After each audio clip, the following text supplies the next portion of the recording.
এই যে উৎসবের ছবি আপনারা দেখছেন মুরলীধর সেন লেনে দিল্লি জয়ের পর এভাবেই দেখা গেল কলকাতা দফতরের ছবি। কলকাতা থেকে জেলা দিকে দিকে জয়ের সেলিব্রেশন।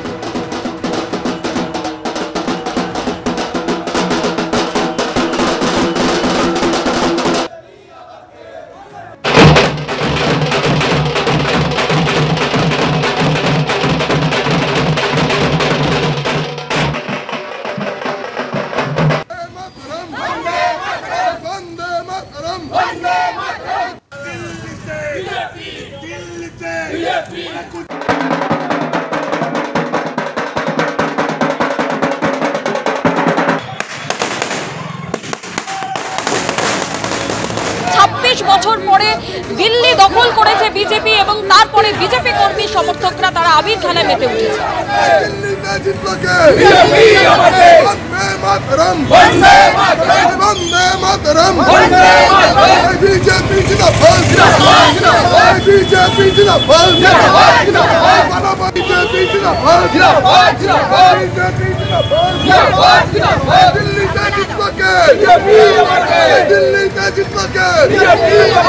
পাশাপাশি ত্রিপুরার ছবি আপনাদের সামনে তুলে ধরবো, মাফ করবেন চুচুড়ার ছবি আপনাদের সামনে তুলে ধরবো, যেখানে বিজেপি কর্মী সমর্থকরা একইভাবে আমরা দেখতে পাচ্ছি তারা সেলিব্রেশনে মেতে উঠেছেন। ২৬ বছর পরে বিজেপির দিল্লি দখল এবং তারপরে বিজেপি কর্মী সমর্থকদের আনন্দ উচ্ছ্বাস।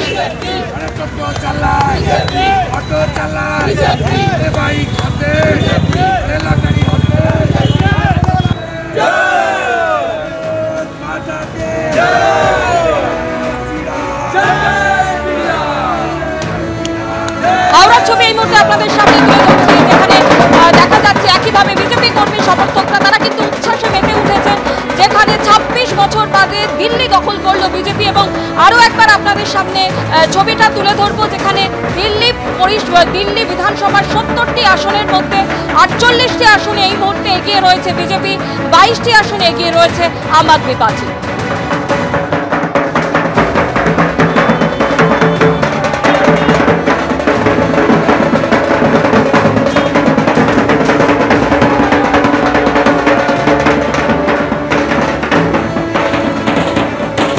এই মুহূর্তে তুলে ধরবো আপনাদের সামনে কোচবিহারের ছবি। বিজেপি কর্মী সমর্থকরা একইভাবে তারা খুব আনন্দিত এবং এই মুহূর্তে আপনারা দেখতে পাচ্ছেন যে বাজি ফাটাচ্ছেন, তারা কোথাও আবির খেলছেন। এবং আজ বিকেল ৫:৩০টায় দিল্লিতে বিজেপির সদর দপ্তরে যাবেন প্রধানমন্ত্রী নরেন্দ্র মোদী, সেখানে তিনি তার বক্তব্য রাখবেন এবং দিল্লির এই অভূতপূর্ব জয়ের পরে বিজেপি কর্মী সমর্থকদের বিভিন্ন জায়গায় উচ্ছ্বাসের ছবি আপনাদের সামনে তুলে ধরছি।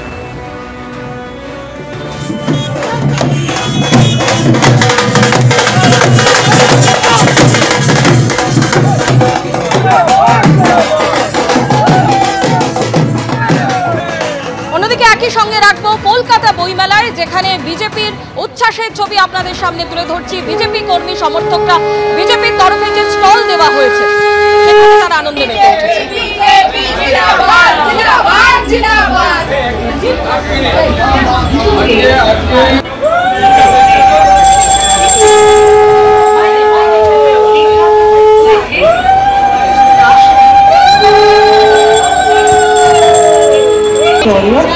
The 11th edition of the Kolkata Literature Festival.